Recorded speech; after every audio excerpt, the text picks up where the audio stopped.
Hi, I'm Ben. I'm Jerry. You know, we may not have the money to go on TV for 30 seconds, but we sure do make some of the best ice cream you ever tasted.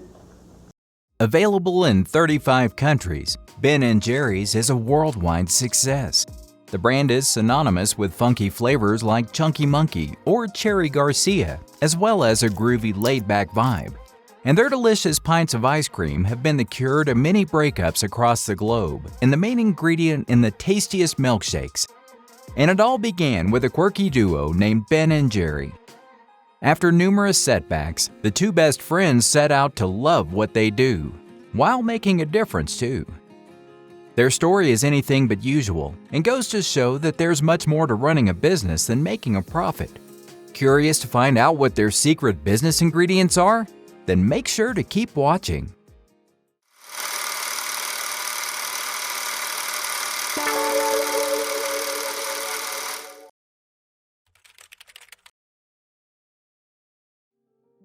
The story begins with Ben Cohen and Jerry Greenfield, two childhood friends who were born 4 days apart in 1951 in Brooklyn, New York. At a time nobody could have guessed they would turn out to be such successful entrepreneurs. But it's safe to say that ice cream has always run through their veins. In high school, Ben drove an ice cream truck. He attended and dropped out of various colleges. He eventually quit his studies altogether to teach pottery on a working farm. But unfortunately, nobody wanted to buy his crafts. Jerry, on the other hand, started on a more traditional path. After graduating high school, he attended college to study medicine, and in the meantime, he worked as an ice cream scooper in the school's cafeteria. After 4 years of college, Jerry wasn't in luck, and he got rejected from all the medical schools he applied to. Dubbing themselves two failures, the two friends figured they would have to find their luck in a different way. At first, the pair thought about making bagels, but because the necessary equipment was too expensive, they settled on ice cream instead. They invested in a $5 course on ice cream making, and they got to work converting a gas station in Burlington, Vermont. In 1978, the very first Ben & Jerry's was opened.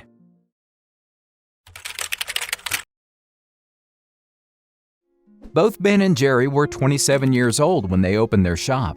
Ben made crepes, soups, and other food while Jerry was in charge of the ice cream. The ice cream was a success, the crepes not so much. So in 1979, they dropped the other food. That same year, Ben and Jerry also celebrated the shop's 1-year anniversary by holding their first ever Free Cone Day. Free scoops for all day long. The annual ice cream giveaway continues today in scoop shops around the world. Their stores soon became a community favorite. At the time, the market for super premium ice cream was led by Häagen-Dazs. And having started many years earlier, the giant was already an established leader in the field with little competition. But thanks to their rich ice cream and creative flavors, BJ managed to gain ground. The unusual duo also had another distinguishing factor, where Häagen-Dazs's faux Scandinavian name added to their high-end image. Ben and Jerry created an image of simple down-home wholeness. And it worked. Business was booming, and throughout the 1980s, signature flavors were unveiled, including New York Super Fudge Chunk and Cherry Garcia. One reason for the quick popularity was the store's unique flavor combinations. All new flavors were invented by Jerry, usually without any test marketing. Ben, on the other hand, never fully tasted any of the delicious flavors. But there's a good reason for that. You see, Ben has a serious case of a condition called anosmia, also known as smell blindness. Because of this, he can't smell or taste well. But what may seem like a problem to others quickly became Ben & Jerry's signature. As Ben told the New York Times in 1994, "I've never had a very good sense of smell. And if you don't have that, you don't have a good sense of taste." When we began, the game was for Jerry to make the flavor I could taste with my eyes closed. To do that, he had to make ice creams that were intensely flavored. Due to his lack of smell, he not only required intense flavors, but he was also forced to rely on mouthfeel when trying out the food. Enter Ben & Jerry's signature chunks. As you see, Ben & Jerry's is a brand that's not afraid to experiment. They create weird, wonderful, and wacky flavor combinations. Some become a massive success, while others die a slow death. But the goofy duo has never shied away from failure. In fact, they celebrate it. Just look at their so-called flavor graveyard for all the undesired flavors that were ever invented. And while Ben's anosmia may seem like a disadvantage at first glance, he managed to turn it into a superpower. Using Ben & Jerry's positive and creative approach to dealing with setbacks is surely a great idea. Look at how they dealt with a competitor's bullying, for example.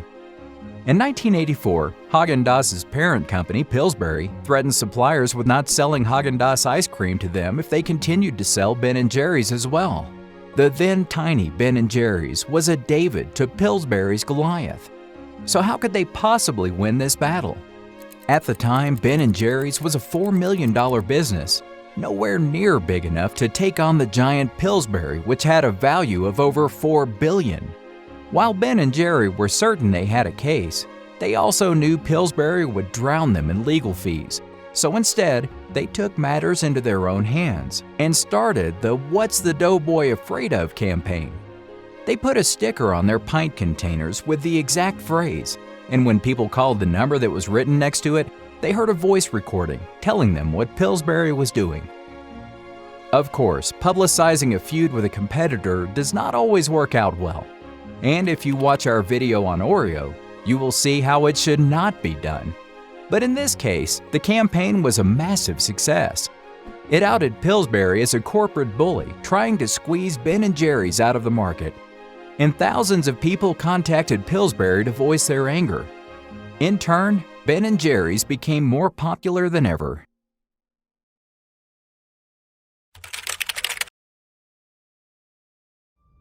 By 1987, Ben & Jerry's was officially playing with the big dogs in the ice cream game.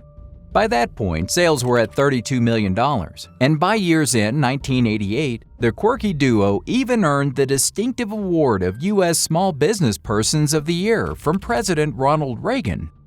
While some rich business owners may have run off with their millions, Ben & Jerry decided to give back. In 1988, they started a nonprofit organization with the aim of redirecting 1% of the national defense budget towards peace-promoting activities. That was just the start of Ben & Jerry's foray into activism, but more on that later. Although the company was thriving, its path wasn't always as smooth as its ice cream blends. In the early to mid-1990s, Ben & Jerry's once stellar financial performance began to lag. And it became obvious to the founders that they needed someone with a little more business expertise. This is where Robert HOLLAND, a veteran of McKinsey & Company, joined the firm. HOLLAND's hiring brought the company to a crossroads. Ben & Jerry were the brand's icons, and there was concern that the company would lose its informal hierarchy and unique culture. Ben & Jerry's had always had a strict pay scale ratio, for example, that limited its management's salary to only 5 times that of a regular employee. For many years, the president of BJ earned only $150,000 a year, but they had to break their wage policy when hiring HOLLAND. Furthermore, Ben & Jerry's was going through a trying time in the marketplace. Although the company had made its name with wacky flavors and chunky mix-ins, the most popular ice cream flavor in America was, and still is, plain vanilla. And while the super premium ice cream market was growing, so was the competition. Furthermore, the company's alternative management style didn't always go over well with investors. And when stock plummeted from $34 to $17 in 1999, some investors argued that the company's social mission was a luxury it could no longer afford. Finally, in 2000, after more than 20 years as an independent enterprise, Ben & Jerry were forced to sell their company to international food giant Unilever. The price? A whopping $326 million. Although Unilever spoke about nurturing the social mission, many were skeptical. According to Ben & Jerry's security filings, the deal contained some provisions intended to maintain the corporation's social mission and integrity. And while Unilever controlled the financial part and most operational aspects, the subsidiary still had its own independent board of directors, of which Ben & Jerry were a part.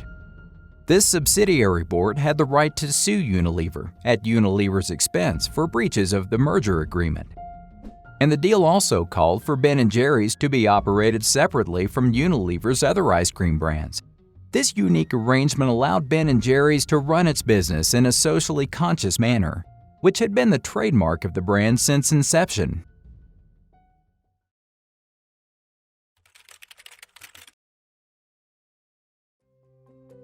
Two quotes sum up Ben & Jerry's business attitudes perfectly. If we were going to have a business, we were going to have one that was consistent with our values. And when you are led by values, it doesn't cost your business, it helps your business.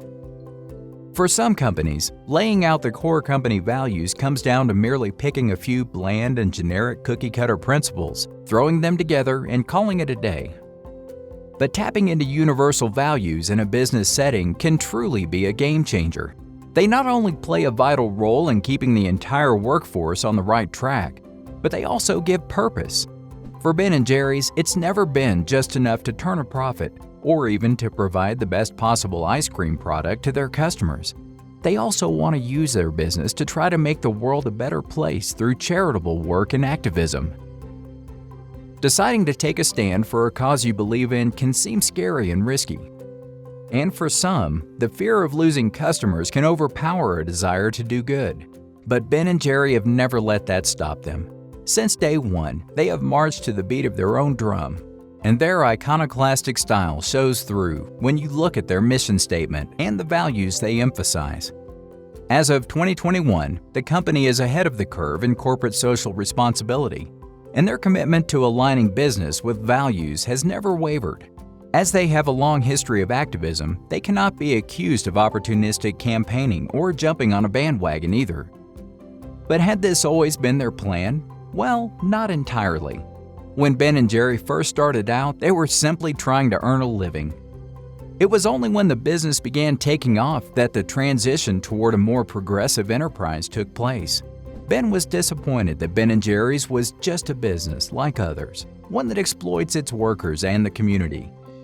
But then, a friend pointed out that he could change whatever he didn't like about it.